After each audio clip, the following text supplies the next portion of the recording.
Hello students, now second section of the chapter number 2 is self-forecasting. It is very important topic according to GTU. ઘણી વખત self ફોરકાસ્ટિંગના numerical પણ પૂછાય છે ને આ પોર્શનમાંથી ઘણી બધી થિયરી પણ ઇમ્પોર્ટન્ટ છે GTU એક્ઝામની અંદર ઘણી બધી વખત પૂછાતી હોય છે. તો ફર્સ્ટ ઓફ ઓલ આપણે એ સમજવાનો પ્રયત્ન કરીએ કે what is self forecasting. Simply what it means to predict or estimate the future. જે પણ આપણે કઈ સેલ્સ છે એનું ફ્યુચર માટે આપણે જે પણ કઈ એસ્ટિમેટ કરીએ છીએ કે આપણે પ્રિડિક્ટ કરીએ છીએ that's cold a self forecasting. So business action taken today must be yesterday plan and tomorrow expectations. કોઈ પણ બિઝનેસ એક્શન શું હોય અત્યારનું જે પણ કઈ છે આપણે જે પણ કે આપણે યસ્ટરડેમાં જે પ્લાનિંગ કર્યું હોય અને જે પણ કે આપણું ટુમોરોનું જે પણ કે expectation that's cold a business action આપણે કહી શકીએ. બરાબર. So it is a very important aspect for any organization related to the demand of the product. કોઈ પણ ફર્મ કે કોઈ પણ ઓર્ગેનાઇઝેશન છે એની જે ફ્યુચરની ડિમાન્ડ કરવાની છે ઇઝ વેરી ઇમ્પોર્ટન્ટ છે બીકોઝ એના ઉપર જેના જેટલું કંઈ પ્લાનિંગ કરવાના છે એના રિસોર્સિસ હોય કે કેવું કે કેપિટલ ઇન્વેસ્ટમેન્ટ હોય અધરવાઇઝ જે પણ કે એનો પોતાનો પ્રોફિટ કે ઓવરઓલ પ્રોડક્ટિવિટી છે એ પણ એની future demand point of view dependent છે. તો જ્યારે પણ કોઈ પણ ઇન્વેસ્ટમેન્ટનું કોઈ પણ ડિસિઝન કોઈ પણ જ્યારે પણ ઓર્ગેનાઇઝેશનના ફોર્મમાં કોઈ પણ મેનેજમેન્ટ જ્યારે લેતું હોય ત્યારે ઘણા બધા ક્વેશ્ચન રાઇઝ થતા હતા. Like that, what should be the size or amount of capital requirement કે આપણે જે પણ કઈ ફોર્મ કે જે પણ કઈ ઓર્ગેનાઇઝેશન એસ્ટાબ્લિશમેન્ટ કરીએ છીએ તેના માટે આપણે કેટલું કેપિટલ ઇન્વેસ્ટમેન્ટ રિક્વાયરમેન્ટ હશે. Second one that how large should be the size of the workforce. આપણું જે પણ કઈ રિસોર્સિસ અવેલેબલ છે એમાં ખાસ કરીને મેન પાવર તો કેટલું એ સાઇઝ એની હશે. That third point is that what should be the size of the order and safety stock કે આપણે એકવાર ફોર્મ સ્ટાર્ટ કરી દીધી આપણું ઓર્ગેનાઇઝેશન થઈ ગયું ધેન આપણે સેફ્ટી માટેનો સ્ટોક રાખશું કે જે માર્કેટની જે પણ કંઈ fluctuation demand point of view આપણે જે પણ કંઈ આપણે ફૂલફિલમેન્ટ કરી શકીએ માર્કેટમાં કસ્ટમરની રિક્વાયરમેન્ટ તો આપણે અમુક સેફ્ટી સ્ટોક રાખતા હોઈએ. ધેન છે what should be the capital capacity of the plant. Main વસ્તુ છે કે આપણે કેટલા કેપેસિટીનો પ્લાન એસ્ટાબ્લિશમેન્ટ કરીએ. તો બધા જ ક્વેશ્ચન જ્યારે કોઈ પણ મેનેજમેન્ટ કે કોઈ પણ ફર્મ જ્યારે ઇન્વેસ્ટમેન્ટ કરતા હોય એ માટે ડિસિઝન માટે આ બધા ક્વેશ્ચન એના મગજની અંદર રાઇઝ થશે. તો the all of the above જે પણ કે જેના આન્સર જોવા જઈએ ક્વેશ્ચનના તો depend upon the forecast of the future level of operation. આ ક્યારે ડિફાઇન કરી શકીએ કે જ્યારે આપણે ભવિષ્યની ડિમાન્ડ જે થવાની છે આપણે થોડું પ્રિડિક્ટ કરી શકીએ એસ્ટિમેટ કરી શકીએ તો એના બેઝ ઉપર આપણે જેટલા પણ કે આ રિસોર્સિસ કે જે પણ કે ડિસિઝન લેવાના છે એ તમે ઇઝીલી લઈ શકો. બરાબર. So planning is the fundamental activity of any management. બરાબર. તો જે ફોરકાસ્ટિંગ છે એ શું છે આપણું ફ્યુચરની જે ડિમાન્ડ છે સેલ્સની એ આપણે શું કરીએ છીએ પ્રિડિક્ટ કરીએ છીએ. ફોરકાસ્ટિંગની જે પણ as per American marketing association બરાબર ઇન શોર્ટ એમ ઉપરથી જે પણ કઈ લોકો એની ડેફિનેશન આપે છે at an estimate of sales in physical units for a specific future period under the proposed marketing plan or program and under the assumed set of economics and other force outside the organization for which the forecasting is made. It means કે જે પણ કઈ physical આપણે cells કરીએ છીએ બરાબર for the specific future period point of view તો જે પ્રપોઝ માર્કેટિંગ પ્લાન છે આપણો જે પ્રોગ્રામ આપણે ડિફાઇન કરી ઇકોનોમિક અને અધર ફોર્સ જે પણ કઈ ઓર્ગેનાઇઝેશનની બહારના બધા ડિફાઇન કરીને આપણે જે કરીએ that's for forecasting. So self forecasting is the task of projecting the future sales of the firm. કોઈ પણ ફર્મનું ફ્યુચર જે છે સેલ્સ છે આપણે શું કરીએ છીએ ફોરકાસ્ટિંગ થી પ્રિડિક્ટ કરીએ છીએ and indicate how much the product likely to be sold during a specific period and specific market at specific price. આ ત્રણ પોઈન્ટ સમજવાના છે. કોઈ પણ સેલ્ફ ફોરકાસ્ટિંગ છે આ ત્રણ પોઈન્ટ ઉપર ડિપેન્ડન્ટ છે. કોઈ સ્પેસિફિક પીરિયડ માટે તમે ફોરકાસ્ટિંગ કરી શકશો સ્પેસિફિક માર્કેટ માટે કરી શકશો અને તમે કોઈ પણ સ્પેસિફિક પીરિયડ માટે પણ તમે કરી શકશો. તો આ ત્રણ જે આ ત્રણ માટે તમે પોઈન્ટ માટે તમે ફોરકાસ્ટિંગ જ્યારે કરતા હતા તમારા ત્રણ પોઈન્ટ તમારા માઇન્ડની અંદર ક્લિયર રાખવા પડશે. નાઉ what are the classification of the forecasting? So two type classify. First one is that short term forecasting and second one is the long term forecasting. So in a short term forecasting જે આપણે up to 1 year સુધી define કરીએ છીએ. So forecasting occur through and short duration up to the month to the 1 year. એક month થી એક વર્ષ માટે આપણે જો year માટે કરતા હોય તો એને short term forecasting કહેવાય. બરાબર. And it depend upon the nature of the business કેવો છે and it's done when the demand fluctuation from one month to another જો જ્યારે ચેન્જ થતી હોય મહિને મહિને ખાસ કરીને સિઝનલ પોઈન્ટ ઓફ વ્યૂ ત્યારે આ પ્રકારના આપણે જે પણ કંઈ શેર ફોરકાસ્ટિંગ છે કરતા હોઈએ છીએ. સેકન્ડ વન છે લોંગ ટર્મ ફોરકાસ્ટિંગ એટલે જે 5 to 10 years point of view હોય છે. In this type of forecasting usually cover 5 to 10 years આપણે કવર કરતા હોઈએ છીએ અને ઘણા વખતની અંદર 20 વર્ષ પણ આની અંદર આપણે ડિફાઇન કરતા હોઈએ છીએ. પણ જે પણ કંઈ બિયોન્ડ 10 વર્ષનો જે પણ આપણે ફ્યુચર કહીએ છીએ અનસર્ટેન હોય છે. બટ આની અંદર જોવા જઈએ એક્ઝામ્પલમાં તો many industry like ship building, petroleum, refinery, generation of electricity, આ બધું જે પણ કંઈ સેલ્સ ડિફાઇન કરતા હોય ને એ કેવું હોય, લોંગ ટર્મ ફોરકાસ્ટિંગ હોય. હવે શોર્ટ ટર્મ ફોરકાસ્ટિંગ અને લોંગ ટર્મ ફોરકાસ્ટિંગમાં ઘણા બધા વસ્તુ ડિફરન્સ છે. શોર્ટ ટર્મ ફોરકાસ્ટિંગ ક્યારે કહેવાય કે જ્યારે આપણે કીધું એમ કે સેલ્સમાં માર્કેટમાં અપડાઉન આવતું હોય, આપણે કોમ્પિટિશનનો ખ્યાલ નથી. લોંગ ટર્મની અંદર જે પરમેનન્ટ થિંગ્સ છે, જે આપણે નીડ આપણે કસ્ટમરને આપવાની જ છે વર્ષો સુધી, અને આપણી પાસે કોઈ રિસોર્સ અવેલેબલ નથી, ખાસ કરીને ગવર્મેન્ટ જે કરતું હોય છે લોંગ ટર્મ, બરાબર. તો બંને ઉપરથી આપણે જે પણ કંઈ સેલ્ફ ફોરકાસ્ટિંગ ઉપરથી આપણે જે પણ કંઈ ડિમાન્ડ આઈડેન્ટિફાઈ કરી શકીએ, એના ઉપરથી આપણું ઓવરઓલ પ્રોડક્શન અને આપણી જે પ્રોડક્ટિવિટી આપણે જે પણ કંઈ ડિફાઇન કરવાની છે એ બધું કરી શકીએ. Purpose of long term forecasting. Long term forecasting કરવાનું રીઝન છે. શોર્ટ ટર્મ તો કેવું હોય, બહુ માઇનર ટાઈમ માટે આપણે કરતા હોઈએ છીએ અને એટલું બધું ઇમ્પોર્ટન્ટ પણ હોતું નથી. જ્યારે લોંગ ટર્મ ઘણું બધું ઇમ્પોર્ટન્ટ હોય છે, ખાસ કરીને મેનેજમેન્ટ પોઈન્ટ ઓફ વ્યૂ. તો by knowing the future demand of its product, the management can take the following decision long term point of view. To expand the existing unit, જો પ્લાનને expand કરવો છે તો લોંગ ટર્મ કરવું પડે. તો open unit, આપણે બીજો કોઈ યુનિટ એસ્ટાબ્લિશમેન્ટ કરવો છે, અમુક શટડાઉન કરીને એક્ઝિસ્ટિંગ યુનિટ બંધ કરવો છે, નવું શરૂ કરવું છે. To diversify the product for each several, અમુક ટાઈમે પ્રોડક્ટની ડિમાન્ડ વહી જાય, આપણે નવી પ્રોડક્ટ કરવી હોય, તો આ બધા પોઈન્ટ ઓફ વ્યૂ આપણે જે પણ લોંગ ટર્મ ફોરકાસ્ટિંગ કરતા હોઈએ છીએ, બરાબર. To make proper arrangement for training the personal in the own industry or sending them to other industry and country to meet the future need of the skill experience. ઘણી વાર આપણી પાસે આનું vision હોતું નથી, તો આપણે શું કરવું પડે, ટ્રેનિંગ કે કોઈ પણ એવા કોઈ બહારની ઇન્ડસ્ટ્રી કે બહારની કોઈ પણ ફોર્મમાં આપણા એમ્પ્લોયને મોકલી અને ટ્રેનિંગ દેવડાવી અને ફ્યુચરની જે પણ કંઈ સ્કિલ કે એક્સપર્ટાઇઝ છે આપણે મેળવવી પડતી હોય છે. To make arrangement of finance. ઘણીવાર લોંગ ટર્મ ફાઇનાન્સ આપણે આટલું બધું વિચારતા હોય તો આપણે લોન લેવી પડે ગવર્મેન્ટ પાસેથી, બેંક પાસેથી, અથવા ફ્લોટિંગ શેર પબ્લિકમાંથી, તો કોલાબરેટ કરવા પડે some other firm point of view. એ બધું આપણે લોંગ ટર્મ માટે કરવું પડતું હોય છે. Then purpose of short term forecasting. તો આ તો લોંગ ટર્મની વાત કરી. હવે શોર્ટ ટર્મ માટે જોવા તો પ્રોડક્શન પોતાનું શેડ્યુલ બનાવવું હોય, ફોર્મનું મટીરિયલ રિક્વાયરમેન્ટ કેટલું જોતું છે આપણે મહિના પછીનું એ કરવું હોય, પરચેસ શેડ્યુલ કરવું હોય, કેટલું આપણે ઇન્વેન્ટરી શેડ્યુલ રાખવું છે, કેટલા ઇક્વિપમેન્ટની રિક્વાયરમેન્ટ પડશે, લેબર કેટલા જોશે અને કેટલું પણ ફાઇનાન્સ જોશે, આ બધું શોર્ટ ટર્મમાં આપણે ફોરકાસ્ટિંગમાં ઇન્ક્લુડ કરી શકીએ, બરાબર. તો in short long term and short term માટે, તો શોર્ટ ટર્મ માટે વિચારીએ best utilization of the machine, એટલા માટે આપણે ફોરકાસ્ટિંગ કરવું પડે. Regular supply of raw material, continuous આપણે રો મટીરિયલનો સપ્લાય રહે, લેબરની અવેલેબિલિટી રહે આપણી પાસે રેગ્યુલરમાં. શોર્ટ ટર્મમાં આપણા ફાઇનાન્શિયલ રિક્વાયરમેન્ટ થઈ જાય, સેલ્સ આપણા જે પણ કંઈ સેટ કરી દઈએ. Long term point of view જોવા જઈએ તો આપણો plan capacity, man power, estimate, cash flow, budget control and planning for the long run production. In short short term અને લોંગ ટર્મ બંને ફોરકાસ્ટિંગ આપણા માટે ઇમ્પોર્ટન્ટ છે, બરાબર. Now factor affecting of the forecasting. ઘણા બધા ફેક્ટર છે જે અફેક્ટ કરે છે આ સેલ્ફ ફોરકાસ્ટિંગ મેથડને. તો પહેલું છે જનરલ બિઝનેસ કન્ડિશન, કે આપણે બી સેલ્સ ફોરકાસ્ટિંગ કરતા હોઈએ ત્યારે ઇકોનોમી કેવી છે, ગ્રોથ, પોપ્યુલેશન કેવો છે, ડિસ્ટ્રીબ્યુશન, વેલ્થ એન્ડ ઇન્કમ કેવી છે, આ બધા જનરલ બિઝનેસ કન્ડિશન છે. બીજું છે કન્ડિશન વિધિન ધ ઇન્ડસ્ટ્રી, બરાબર. ખાસ કરીને distribution channel, cell promotion major કેવું કરશું, આ બધું ઇન્ડસ્ટ્રીને આપણે ધ્યાન રાખવા પડતા હોય છે factor. Factor affecting of export trade, export point of view ઘણું બધું અત્યારે માર્કેટ ચાલે છે, એક્સપોર્ટ ઇમ્પોર્ટ પોલિસી કોઈ ચેન્જ થાય છે, એક્સપોર્ટ ઇમ્પોર્ટના કંટ્રોલ શું છે, એ બધું આપણે જોવું પડશે. ગવર્મેન્ટ રિસ્ટ્રિક્શન, ગવર્મેન્ટ અમુક જગ્યાએ વેટ છે કે જીએસટી બધું લગાડે તો બધું આપણે રિસ્ટ્રિક્શન, સેલ્ફ ટેક્સ બધું આપણે ડિફાઇન કરવું પડે છે.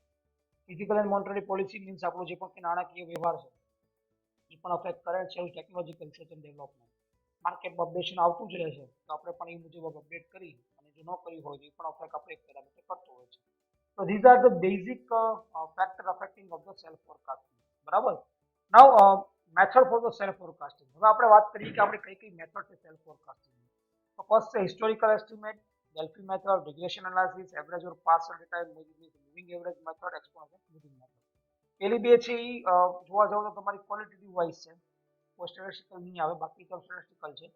જીટીયુ એક્ઝામની અંદર ઘણીવાર 3-4 માર્કની અંદર કોઈ પણ મેથડ સમજાવવાની પૂછાતી હોય છે, તો આપણે એ ખાસ ધ્યાન રાખવાનું રહેશે માઇન્ડની અંદર. ફોરકાસ્ટિંગનું જોવા જાવ તો main 3 type pass judgemental model, તો ડેલ્ફી મેથડ આવે. ટાઈમ સિરીઝ મેથડમાં તો મૂવિંગ એવરેજ, એક્સપોનેન્શિયલ અને સિઝનલ મેથડ આવે. આપણે બે જ ખાલી સ્ટડી કરવાની છે અને કોઝલ મેથડની અંદર રિગ્રેશનના મેથડ આવશે, બરાબર. Now first method is that historical estimate method for the self forecasting method. So historical estimate method નું તમે નામ જ જો એના ઉપરથી ખ્યાલ આવી જાય કે જે પણ હિસ્ટોરિકલ એટલે કે જૂનો ડેટા છે એના આધારે આપણે એસ્ટિમેટ કરવાનું. So in this technique the forecast depend on the sales in the immediately past. જે પણ કંઈ પ્રીવિયસલી પાસ્ટ યરની અંદર જે ઇમિડિયેટલી પાસ મીન્સ કે જે પણ નજીકના વર્ષોની અંદર જે પણ આપણે કંઈ સેલ્સ થયું હોય એના આધારે આપણે શું કરવાનું છે, આગળના વર્ષોનું આપણે ડિમાન્ડ કરી નાખવાનું છે, કેટલી આપણી ડિમાન્ડ થશે, બરાબર.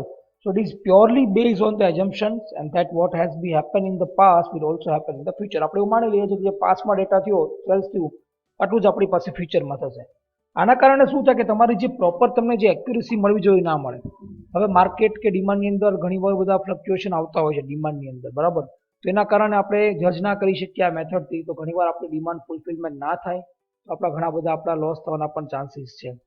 ઘણીવાર કોમ્પિટિશન માર્કેટમાં બીજી કોઈ પ્રોડક્ટ આવી જાય તો ઘણીવાર સેલ્સ ડાઉન પણ થાય, તે પણ બધા ચાન્સ આની અંદર ઘણા બધા હોય છે. It is an unscientific method for the forecasting. નાનો બહુ હવે ઉપયોગ કરતા નથી, અમુક જગ્યાએ હજી આમાં જે પણ કે રૂરલ એરિયાના બધા ખાસ હિસ્ટોરિકલ એસ્ટિમેટનો યુઝ કરતા હોય છે. આ ખાસ કરીને ક્વોલિટેટિવ મેથડમાં શું થાય કે ડોન્ટ હેવ ડેટા, આપણી પાસે કોઈ ડેટા ન હોય. બીજું don't have time to develop a forecast, એનો ટાઈમ પણ ના હોય કે તમે ફોરકાસ્ટ મેથડ ડેવલપ કરી શકો. ઓફન યુઝ ઇન પ્રેક્ટિસમાં ઘણીવાર કરતા હોય છે, ક્લોઝ ઇનફ કરીને નજીક છે એમ માનીને કરી લેતા હોય છે. એક્સપર્ટના કેટલા ઓપિનિયન છે, માર્કેટ સર્વે અને more appropriate for the long term forecasting. ખાસ કરીને આ બધા અમુક જે પણ કંઈ ફિલ્ડ છે ને આ જગ્યાએ આ બધી મેથડ એપ્લિકેબલ હોય છે. નેક્સ્ટ છે ડેલ્ફી મેથડ, જેને જ્યુરી મેથડ પણ કહેવામાં આવે છે, જેની અંદર ઘણીવાર 3 માર્કની અંદર શોર્ટ નોટ પૂછાય છે. એવું એક કહેવત છે કે 2 heads આર બેટર ધેન 1, બરાબર. 2 માથા ભેગા થાય તો ઘણું સારું કામ આપી શકે. So it is where to saying that usually people come up with a better solution to problem if they have to other people to collaborate with the bounce idea offer. કોઈ પણ સોલ્યુશન લેવું હોય તો એક કરતાં વધારે માણસો ભેગા થાય તો ઘણું બધું સારું સોલ્યુશન આપી શકતા હોય. So well, if 2 headed are better than 1, the panel of expert is truly great. જો 2 કરતાં વધારે માણસો ભેગા થાય, જો પેનલ ભેગી થાય તો ઘણું બધું સારું થાય. તો ડેલ્ફી મેથડ એ જ કહે છે કે એની અંદર શું કરે છે, ડેલ્ફી મેથડની અંદર કે જે ફોરકાસ્ટિંગ કરે છે કે જે એસ્ટિમેટિક કરે છે method is based on the discussion by the group of expert. એક્સપર્ટનું ગ્રુપ ભેગું થાય કંપની અંદર અને ડિમાન્ડ કરી ડિફાઇન કરે કે ભાઈ બધા ફેક્ટર ફાઇન્ડ આઉટ કરીને કે ફ્યુચરમાં તમારું એટલી ડિમાન્ડ થશે, બરાબર. So this section is consist of several round. એક રાઉન્ડમાં ના પતે, ઘણા બધા રાઉન્ડ થાય. પહેલા ઇન્ડિવિડ્યુઅલ થાય, પછી કોઈના ક્વેશ્ચન હોય તો એકબીજાના એક જે ક્વેશ્ચન છે એક્સપર્ટ આપે, then ગ્રુપ ડિસ્કશન થાય after every round, and then later allow the participant reflect and adjust their opinion. એ બધા પોતાના ઓપિનિયન શેર કરે અને જે પણ કંઈ આની અંદર ઘણીવાર એવું થાય કે કન્ક્લુઝન ના પણ નીકળે, અધરવાઇઝ 3 or 4 ઇન્ટરેક્શન કરવા પડે ત્યારે તમને ફાઇનલ તમારો આન્સર મળે. Which is a discussion can happen in person and alternatively send out to the series of paper or online questionnaire. ઘણીવાર ઓનલાઈન પેપર છે કે જે પણ ઓનલાઈન ક્વેશ્ચન દ્વારા પણ આનો સોલ્યુશન લાવતા હોય છે. ડેલ્ફી મેથડ જોવા જાવ તો કઈ રીતે વર્ક કરે, it is a iterative group process છે, કન્ટિન્યુ જ્યાં સુધી આનો જવાબ ના આવે ત્યાં સુધી. 3 પ્રકારના પાર્ટિસિપન્ટ હોઈ શકે. ડિસિઝન મેકર કે જે મેઇન મેનેજમેન્ટનો માણસ હોય, ઇવોલ્યુટ રિસ્પોન્સ એન્ડ મેક ડિસિઝન લેવાવાળો માણસ હોય. બીજા સ્ટાફના પણ રિવ્યુ લેવામાં આવે, ખાસ કરીને એડમિનિસ્ટ્રેટિવ સ્ટાફ હોય, સર્વે જે માર્કેટિંગ વાળા હોય એના રિવ્યુ લેવામાં આવે. અને રિસ્પોન્ડન્ટ કે જે પીપલ આની અંદર અમુક જે પણ વ્યક્તિઓ હોય ને જે વેલ્યુએબલ જજમેન્ટ આપણી માટે હોય તેવા લોકોનો પણ આની અંદર ઓપિનિયન લેવામાં આવતો હોય છે ડેલ્ફી મેથડની અંદર, બરાબર. ડેલ્ફી મેથડના એડવાન્ટેજ ડિસએડવાન્ટેજ જોઈએ to facilitate the maintenance of memory of the response and એડિટી થ્રુ ધ કોર્સ. ઘણીવાર બધી આપણે બેઝિક જે પણ કંઈ મેન્ટેનન્સ કે સપોઝ કોઈ પણ ફેસિલિટીઝ કરવા પડતા હોય છે, જે પણ કંઈ રિસ્પોન્ડન્ટ હોય છે એના, તે પણ આપણી માટે એક અચીવમેન્ટ થાય કે આપણે એને સન્માન કરીએ છીએ રિસ્પોન્ડન્ટ જે આવે એનું, એની યાર આપણા રિલેશન છે પણ એ સારા થાય. Then save time and other resources in approaching the large number expert of the reviews. Time બચી જાય ઘણા બધા અને અલગ અલગ બધા એક્સપર્ટનો આપણે અંદર રિવ્યૂ મળે. પણ આની અમુક લિમિટેશન પણ છે, બિકોઝ પેનલિસ્ટ જે પણ કંઈ હોય એ પોતાની એક્સપર્ટાઇઝ આ ફિલ્ડમાં વધારે હોવી જોઈએ, બરાબર. પોતાનું પ્રોપર નોલેજ હોવું જોઈએ, એક્સપિરિયન્સ હોવો જોઈએ. અને જે ખાસ કરીને પાર્ટિસિપેટ છે બધા એની અંદર છે ઘણીવાર એવું પણ થાય કે એકબીજા વચ્ચે મતભેદ પણ થવાના ચાન્સીસ છે. બીજું જે પણ કંઈ પોતાની એબિલિટી છે, ડિસ્કશન છે, થિંકિંગ છે, ડાયલોગ્સ છે, એ બધું અલગ અલગ હોય છે. તો મેં કીધું એમ બધાના અલગ અલગ વ્યૂ મળતા હોય છે. તો આ મેથડ એટલી બધી માર્કેટની અંદર એટલી બધી ઇમ્પોર્ટન્ટ નથી હોતી. Delphi method of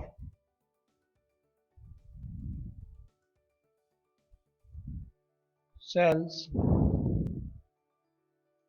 forecasting. તો ટોટલ આપણે 2 પ્રકારની મેથડ જોઈ હતી. First one is that qualitative and then second is quantitative, બરાબર. જેની અંદર આપણે ક્વોલિટેટિવની અંદર આપણે ઘણી બધી મેથડ આપણે સ્ટડી કરેલી. તો ફર્સ્ટ વન આપણી મેથડ હતી કઈ હતી? હિસ્ટોરિકલ.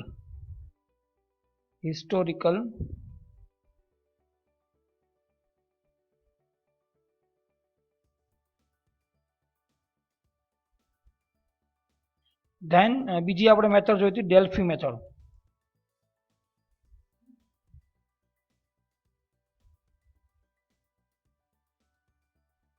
ઓકે, નાવ આજે આપણે જે મેથડ સ્ટાર્ટ કરવાના છીએ છે આ ક્વોન્ટિટેટિવ મેથડ સ્ટાર્ટ કરવાના છે કે જેની અંદર ઘણી બધી પ્રકારની મેથડ આવે છે. તો વન બાય વન એક એક આપણે મેથડ લખતા જઈએ. તો ફર્સ્ટ મેથડ જે પણ કહે છે જેને કહેવામાં આવે છે સ્ટેટિસ્ટિકલ એનાલિસિસ, પણ આપણે જેને શોર્ટ ફોર્મમાં લખીએ છીએ regression method. Regression analysis method.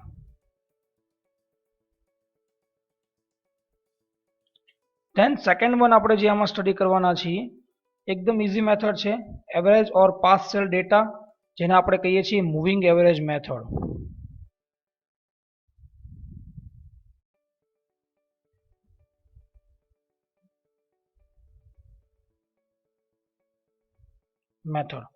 અને થર્ડ વન જે આપણે સમજવાના છે આની અંદર exponential smoothing method is very important method according to the self forecasting. exponential smoothing method. Okay, તો ફર્સ્ટ આપણે સ્ટાર્ટ કરીએ છીએ regression analysis method. So what is the regression analysis method? So regression analysis is a set of statistical processes for estimating the relations among the variable. કોઈ પણ બે variable વચ્ચેનું જે પણ કઈ રિલેશનશિપ શું છે એ આપણે એને આની અંદરથી જાણી શકીએ. જે પણ કે તમે જે રિગ્રેશન એનાલિસિસ, તો તમે જે પણ કઈ ટર્મિનોલોજી છે, we know that the terminology for the regression analysis is that the method of least square, જે આપણે લીસ્ટ સ્ક્વેર મેથડ ભણતા તે, બરાબર, જેનું નામ મેથડ ઓફ લીસ્ટ સ્ક્વેર પણ છે, અને use to sing the sum of the square of the deviations of the various point from the line of the best fit line, કે જે આપણે એ બી વડે ડિફાઇન કરતા, બરાબર. તો y is equal to a plus B X વાળી line જે છે એ ફોર્મમાં અહીંયા લખવાનું રહેશે, બરાબર. રિગ્રેશન એનાલિસિસમાં શું કરવામાં આવે છે? ઇઝ અ મેથેમેટિકલ મેથડ છે, બરાબર, અને એની અંદર આપણે છે ને બેસ્ટ ફિટ લાઇન જે પણ રિલેશનશિપ છે એ આપણે જોઈએ છીએ. પણ રિલેશનશિપ કોના કોના વચ્ચેનો? તો one is that dependent variable અને જે પણ કંઈ ઇનડિપેન્ડન્ટ વેરિયેબલ છે એ બંને વચ્ચેનો આપણે શું કરશું? આપણે એક બેસ્ટ ફિટ લાઈન આપણે ફાઇન્ડ આઉટ કરશું, બરાબર. સપોઝ હું તમને એક ડાયાગ્રામ ડ્રો કરીને બતાવું છું. મારી પાસે આપણે અહીંયા એક ડાયાગ્રામ ડ્રો કરીએ છીએ, જે ડાયાગ્રામની અંદર આપણે અહીંયા બતાવીએ વાય એક્સિસ, અહીંયા બતાવીએ આપણે x axis. Best fit line વાળી જે થિયરી છે એ જ આપણે અહીંયા એપ્લાય કરીએ. સપોઝ ઇનિશિયલ આપણે અહીંથી કોઈ પોઈન્ટમાંથી આપણે એક લાઈન ફાઇન્ડ આઉટ કરીએ ક્રોસમાં, બરાબર. આ લાઈનને આપણે શું કહેશું? Y is equal to A plus, અહીંયા વચ્ચે જે ડિસ્ટન્સ બતાવ્યું છે આપણે એને આપણે ડિનોટ કરશું એ વડે, બરાબર. તો ધ સિમ્પલ જે પણ કઈ લાઈન રિગ્રેશન જે આપણે કરીએ છીએ જે લઈએ છીએ એ ફોલોવિંગ ફોર્મની અંદર લઈએ છીએ. તો આપણું લઈએ છીએ y is equal to a plus B X, બરાબર. હવે આની અંદર જે y છે એ આપણે શું બતાવે છે? સો y is equal two dependent variable, બરાબર, where x is equal to independent variable.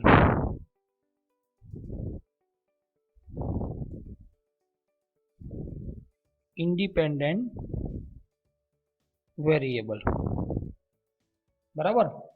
એ અને બી શું બતાવે છે? તો એ જે બતાવે છે આપણને, so a is equal to, so a આપણને અહીંયા બતાવે છે a is equal to constant intercept on the y axis, જે આ બતાવે છે આપણું, that's called a. So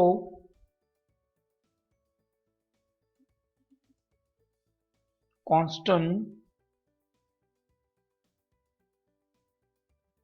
intercept on y axis, બરાબર.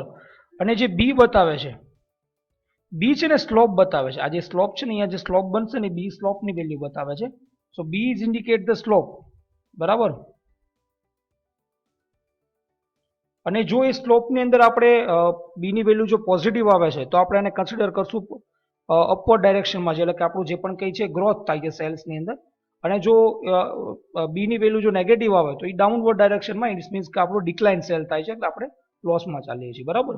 ઓકે, નાવ હવે જે આ એ અને બી કોન્સ્ટન્ટ છે, બરાબર, જે આપણે બેસ્ટ ફિટ લાઇનનો જે થિયરી એપ્લાય કરી, તો એ અને બી કોન્સ્ટન્ટ આપણે કઈ રીતે ફાઇન્ડ આઉટ કરવાના, તો હવે આપણે એના ઇક્વેશન જોઈએ. તો એ અને બી ફાઇન્ડ આઉટ કરવા હોય તો એની માટે બી કોમન ઇક્વેશન છે કે sigma y is equal to n into a plus b sigma x, બરાબર. And then sigma x y is equal to a sigma x plus b sigma x square. આ બંને ઇક્વેશનને તમે સોલ્વ કરશો એટલે તમને અહીંયા જે એ અને બી જે તમને જે છે એ તમે ફાઇન્ડ આઉટ કરી શકશો. તો હવે આ એ અને બી કઈ રીતે ફાઇન્ડ આઉટ કરવા એના સ્ટેપ જોઈએ. So first of all we have the from independent variable જે એક્સ છે for the each period find the sum of the time derivation, એટલે આપણે ડેલ્ટા એક્સ ફાઇન્ડ કરવાનું. જે પહેલા આપણે ડેલ્ટા એક્સ ફાઇન્ડ કરવાનું. So first we have find delta x, બરાબર.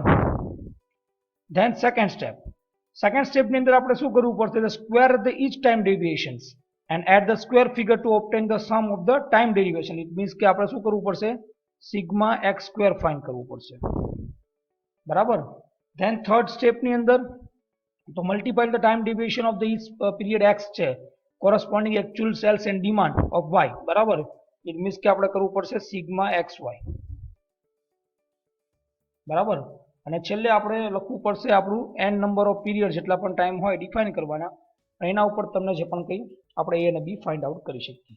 હવે આ તો થિયરીથી, પણ આને એકચ્યુઅલમાં આપણે સેલ્ફ ફોરકાસ્ટિંગના ન્યુમેરિકલના ફોર્મની અંદર કઈ રીતે સોલ્વ કરવું, તો આપણે એક ન્યુમેરિકલ જોઈએ તો તમને આ થિયરી ઇઝીલી તમને સમજાઈ શકશે. તો નાવ રિગ્રેશન એનાલિસિસનો આપણે એક એક્ઝામ્પલ જોઈએ. તો એક્ઝામ્પલ એવું આપ્યું છે કે the sales of product during the last 5 year. તમને 5 વર્ષની સેલ્સ આપેલું છે કંપનીનું, કોઈ પણ ફર્મનું. 5 વર્ષ છે 2006, 2007, 2008, 2009 અને 2010, બરાબર. ઓકે, તો 2006માં સેલ્સ થાય છે 4. હવે 4 શું છે એ આપણે કીધું નથી. સપોઝ 4 પ્રોડક્ટ પણ હોઈ શકે, 4 ટન પણ હોઈ શકે, પણ આપણે ખાલી એક્ઝામ્પલ પૂરું સમજીએ છીએ. 2007માં 8 પોઈન્ટ જેટલું થાય છે, 2008માં 6, 2009માં 10 અને 2010ની અંદર 14 થાય છે. તો find the equation of best fit line. તો આપણે પહેલા છે ને આપણું જે પણ બેસ્ટ ફિટ લાઇન ઇક્વેશન છે y is equal to a plus B find કરવાનું છે, અને forecast the sales in the year of 2011. હવે આપણે સેલ્ફ ફોરકાસ્ટિંગ મેથડ છે, તો રિગ્રેશન મેથડથી 2011નું આપણું શું સેલ્ફ ફોરકાસ્ટિંગ છે આપણે સમજવાનું છે, બરાબર. તો પહેલા મેં એક ટેબલ જો બનાવેલો છે કે જેની અંદર યર લખેલા છે, પીરિયડ લખેલા છે, સેલ્સ લખેલું છે, અને આપણે જે પણ કે આગળ જરૂરિયાત છે ન્યુમેરિકલમાં એ આપણે કરવાનું છે. તો ફર્સ્ટ આપણે લખીએ યર. તો આપણી પાસે ઇનિશિયલ આપણે જે યર આપ્યું છે આપણે એ લખી નાખીએ. તો ઇનિશિયલ યર આપણી પાસે આપ્યું છે 2006, બરાબર. પછી આપ્યું છે 2007, પછી 2008, ધેન 2009, ધેન 2010, બરાબર. નીચે લખી નાખીએ ટોટલ. ઓકે, 2006 ની અંદર એક્સ એટલે આપણું શું છે, એક્સ પીરિયડ સેલ્સના, બરાબર. તો એ આપણે ડિફાઇન કરવાનું છે. તો એક્સમાં આપણે લખવાનું છે આપણું પીરિયડ નંબર ઓફ યર.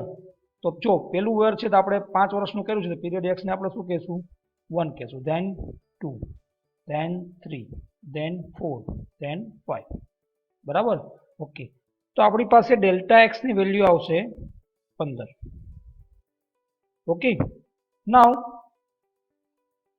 આપણી પાસે સેલ્સની વાત કરીએ તો સેલ્સનો ડેટા આપને આપેલો છે રકમમાં. તો આપણી પાસે આવશે 4, then 8, then 6, then 10 and then 14, બરાબર. તો આપણી પાસે ડેલ્ટા વાય કેટલું આવશે, તો delta Y is equal to 42. તમે સમ કરશો એટલે 42 થઈ જશે, બરાબર. હવે આપણે શું કરવાનું શું છે, એક્સ સ્ક્વેર, બરાબર. તો જે આપણું એક્સ સ્ક્વેરની જે વેલ્યુ આપણી આવે છે 1/1 એ આપણે લખતા જઈએ. તો એક્સ એટલે આપણી પાસે 1 છે, તો 1 નો સ્ક્વેર કેટલો થાય, 1. ઓકે, ધેન 2 નો સ્ક્વેર 4, ધેન 3 નો સ્ક્વેર 9, ધેન 16, ધેન 25. ઓકે, તો આપણી પાસે ડેલ્ટા એક્સ સ્ક્વેરની વેલ્યુ કેટલી આવશે, so delta x square is equal to આપણી પાસે જવાબ આવશે, આ બધાનો સમ તમે કરશો તો આવશે 55.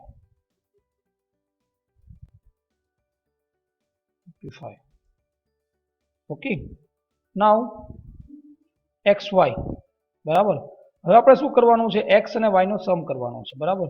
તો એક્સ અને વાય એટલે કે આપણી પાસે 1 into 4 એટલે 4, then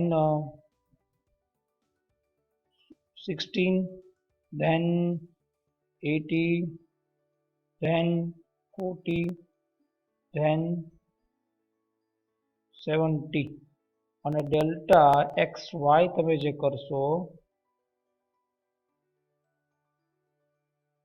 એનો જવાબ આવશે 1, 4 અને 8, બરાબર.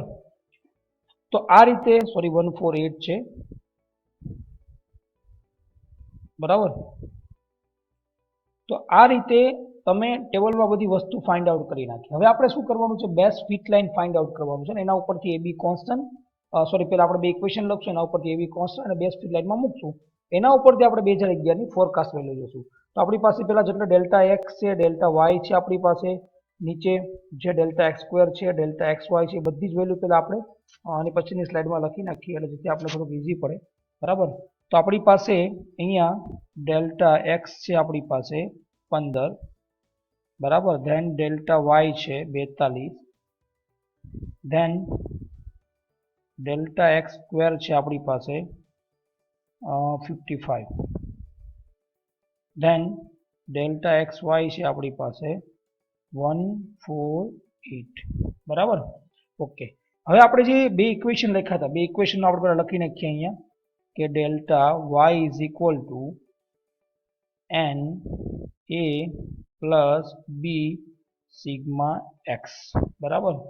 Then delta x y is equal to a sigma x plus b sigma x square. Okay, હવે આના ઉપરથી આપણે શું કરવાનું છે, તો કે આપણે જેટલી વસ્તુ ફાઇન્ડ આઉટ કરવી છે એ બધી આપણે બે આ ઇક્વેશનમાં મૂકવાની છે, બરાબર. એટલે અનનોન આપણી પાસે એ અને બી રહેશે. હવે તમને એમ થાય કે સર આમાં એન કેટલા લેવાના, તો આપણે 5 વર્ષનો ડેટા આપેલો છે એટલે આપણે એન ઇઝ ઇક્વલ ટુ કેટલું કન્સિડર કરશું, તો N is equal to we have consider 5. Okay, તો આપણે વેલ્યુ મૂકતા જઈએ, તો વેલ્યુ મૂક્યા પછી ખબર પડશે કે આપણી પાસે જવાબ શું આવે છે. તો ફર્સ્ટ ઓફ ઓલ આપણી પાસે જેટલો ડેટા ગિવન છે સિગ્મા વાય કેટલો આપણે આપેલો છે, તો પહેલા ઇક્વેશનમાં મૂકીએ, જે આ ઇક્વેશન છે એનો વેલ્યુ આપણે મૂકીએ તો શું આવશે 42, then 5 into a plus 15 into b, બરાબર. જેમ બીજા ઇક્વેશનમાં મૂકશો વેલ્યુ એટલે જવાબ શું આવશે, આ ઇક્વેશનની અંદર વેલ્યુ મૂકશો એટલે 148 is equal two 15a plus 55b, બરાબર. ઓકે, આ બે ઇક્વેશન તમે જો સોલ્વ કરો ને તો તમારી પાસે a ની વેલ્યુ અને b ની વેલ્યુ તમને ફાઇન્ડ આઉટ થાય. તો a ની વેલ્યુ તમારી પાસે આવશે 1.8 અને b ની વેલ્યુ આવશે 2.2.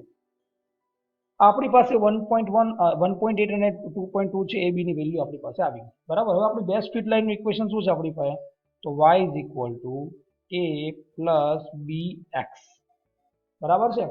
હવે જો આપણે ફાઇન્ડ કરવાનું છે 2011 નું સેલ્સ, તો એ બી તો આપણી પાસે આપેલા છે, લખી નાખીએ પહેલા 1.8 પ્લસ 2.2 અને x ઇઝ ઇક્વલ ટુ શું લખવાનું, તો પેલામાં 5 હતા, આપણે છઠ્ઠા વર્ષનું શોધીએ છીએ એટલે અહીંયા શું લખશું 6, બરાબર. તો આપને y 2011 ની વેલ્યુ મળી જશે. તો y 2011 નું જે સેલ્સ થશે આપણી પાસે કેટલું થશે, તો કે 15 થશે, બરાબર. તો આ તમારો રિગ્રેશન મેથડથી આન્સર, બરાબર. તો પહેલા બે ઇક્વેશનને સોલ્વ કરવાના, ધેન એ બી ની વેલ્યુ ફાઇન્ડ કરવાની, ધેન બેસ્ટ ફિટ લાઇનમાં મૂકવાનું, જે પછીનું વર્ષ હોય એક્સમાં કાઉન્ટ કરવાનું અને વાય ની અંદર જે આપણે યરનું ફાઇન્ડ કરવું તમે ફાઇન્ડ આઉટ કરી શકો. હવે હું તમને એમ પૂછ્યું ડાયરેક્ટ કે 2012 નું ફાઇન્ડ કરવું છે, તો 2012 તો એક્સ ની જગ્યાએ શું આવશે, અહીંયા 7 આવશે, બરાબર. તમારી બુકમાં બીજો એક ન્યુમેરિકલ એવો પણ આપેલો છે પેજ નંબર 68 ઉપર કે જેની અંદર એ લોકો શું કરે, ઇન્ડિપેન્ડન્ટ જે વેરિયેબલ છે ને એને કોઈ વચ્ચેની એક મિડલ પોઈન્ટ ઉપર કરી લે. એટલે સપોઝ આપણી પાસે જો 1, 3, 5, 9 એના ફોર્મમાં આપણી પાસે યર આપ્યા હોય તો તમે 0 કન્સિડર કરી, -1, 2, 3 કરી અને એમ પણ કરી શકો છો ડેલ્ટા એક્સ ની વેલ્યુ તમારી પાસે 0 આવે. પણ આપણી માટે આ મેથડ છે બેસ્ટ, એટલે આ જ મેથડથી આપણે જે પણ કંઈ ન્યુમેરિકલ છે આપણે સોલ્વ કરવાના થશે, બરાબર છે. ઓકે, એની પછીની જે મેથડ છે ધેટ છે moving average method. So in this method, the average value of certain period is taken out for estimating the future demand of the product. જે પ્રીવિયસ વનની જે પણ કઈ ડિમાન્ડ છે એને કન્સિડર કરી અને આપણે જે પણ કઈ નેક્સ્ટ યરની આપણે શું છે સેલ્ફ ફોરકાસ્ટિંગ ફાઇન્ડ કરવાની છે. So moving average method is the arithmetic means of the given certain period. means લેવાની છે બરાબર. તો moving average means the sum of the sales data of the certain period number of period. તો suppose આપણે વિચારીએ કે આપણા આગલા વર્ષોની ડિમાન્ડ છે D1 D2 D3 છે સપોઝ n યર સુધી n સુધી બરાબર. તો મૂવિંગ એવરેજને આપણે શોર્ટ ફોર્મમાં કહીએ છીએ માં આવે. તો પ્રીવિયસ યરની આપણે ડિમાન્ડ લેવાની ડિવાઈડ બાય જેટલા વર્ષ લીધા હોય આપણે ભાંગી નાખવાનું એટલે આપણે મૂવિંગ એવરેજ મેથડ મળી જાય. મોસ્ટ પ્રોબેબલી અહીંયા જે પણ કંઈ મૂવિંગ એવરેજ મેથડ જે આપણે લઈએ છીએ બે ફોર્મની અંદર ડિફાઇન કરતા હોઈએ છીએ, એક તો 3 અને 2 ની અંદર. તો આપણે 1 બાય 1 આપણે ન્યુમેરિકલ જોશું એટલે તમને આઈડિયા આવશે. આ મેથડ એકદમ સિમ્પલ છે. એવરેજ ફ્લક્ચ્યુએશન પાસ્ટ ડેટા ઉપરથી આવી શકે એટલે આ મેથડના અમુક ડ્રોબેક્સ પણ છે. This method is require all the past data. જૂનો ડેટા બધો જોશે. જો કોઈ ડેટા મિસિંગ હોય તો આ મેથડ તમે એપ્લાય નહીં કરી શકો. અને ટાઈમ પિરિયડ પણ આનો પસંદ કરવો થોડો કેવો છે ડિફિકલ્ટ છે બરાબર. એક્ઝામ્પલ જોઈએ તો સપોઝ તમે જુઓ ડેટા આપેલો છે સેલ્સ કોઈ એબીસી કંપની છે અને 12 મંથનો તમને 2010 નો ડેટા આપેલો છે. જાન્યુઆરી, ફેબ્રુઆરી, માર્ચ, એપ્રિલ, મે, જૂન, જુલાઈ, ઓગસ્ટ, સપ્ટેમ્બર, ઓક્ટોબર, નવેમ્બર અને ડિસેમ્બર તમને બધાની ડિમાન્ડ આપેલી છે. હવે આપણે તમારે 3 મંથ અને 2 મંથ એ તમારે બે રીતે આપણે એવરેજ મેથડ અહીંયા આપણે લેતા હોઈએ છીએ બરાબર. તો હવે તમારે કઈ રીતે આનું ડિફાઇન કરવું છે તો તમને જો અહીંયા તમને સપોઝ હું એમ કહું કે મારે અહીંયા 3 મંથ એવરેજની મારે ડિફાઇન કરવી છે બરાબર. તો મારે છેલ્લા 3 વર્ષની એવરેજ લેવાની. હવે સપોઝ મને એમ કીધું છે કે મારે જાન્યુઆરી 2011 નું ફાઇન્ડ આઉટ કરવું છે તો મારે શું કરવું પડે? ડિસેમ્બર, નવેમ્બર અને ઓક્ટોબર 2010 નું ડેટા કરી અને ભાગ્યા 3 કરોડ એટલે મને જાન્યુઆરી 2011 નો ડેટા છે મને અવેલેબલ થઈ જાય બરાબર. તો ફર્સ્ટ હું લઉં છું 3 મંથ મૂવિંગ મેથડ. તો 3 મંથ એવરેજ બરાબર. તો મારે શોધવું છે જાન્યુઆરી 2011 નું. તો હું શું કરીશ આની અંદર ઓક્ટોબર, નવેમ્બર અને ડિસેમ્બરની એવરેજ ડિવાઈડ બાય 3 બરાબર. તો કેટલું આવે? 104 પ્લસ 989 પ્લસ 83 ડિવાઈડ બાય 3. તમે જો આનો સમ કરવા જશો 3 મંથમાં તો તમારી પાસે આવશે આનો જવાબ સમથિંગ 92 સમથિંગ આવશે, 92 સમથિંગ બરાબર. તો આ તમારી થઈ ગઈ. હવે મારે ફેબ્રુઆરીનું ફાઇન્ડ કરવું હોય તો મારે એની પછીના 3 વર્ષનું લેવાનું. તો જાન્યુઆરી કાઉન્ટ કરવાનું. હવે મારે 2 મંથની લેવી છે, only 2 month average. 2 month average બરાબર. તો એમાં શું કરવાનું? મારે જાન્યુઆરી 2011 ની મારે જો લેવી હોય તો હું શું કરીશ? છેલ્લા 2 મહિનાની નવેમ્બર અને ડિસેમ્બર ડિવાઈડ બાય 2. તો 89 પ્લસ 83 ડિવાઈડ બાય 2 એનો જવાબ આવે એ મને મળી જાય. એકદમ ઇઝી મેથડ છે. છેલ્લા 3 કે 2 વર્ષનો ડેટાને આપણે એવરેજ લઈ લેવાની મીન કરીને અને તમને નેક્સ્ટ તમે ફાળે. આ એસ્ટિમેટિંગ એવરેજ મેથડ છે. આને તમને કોઈ પરફેક્ટ ના મળી શકે. આની અંદર ફ્લક્ચ્યુએશન આવવાના ઘણા બધા ચાન્સીસ છે. These are the two methods. First one is the regression method and second one is the moving average method.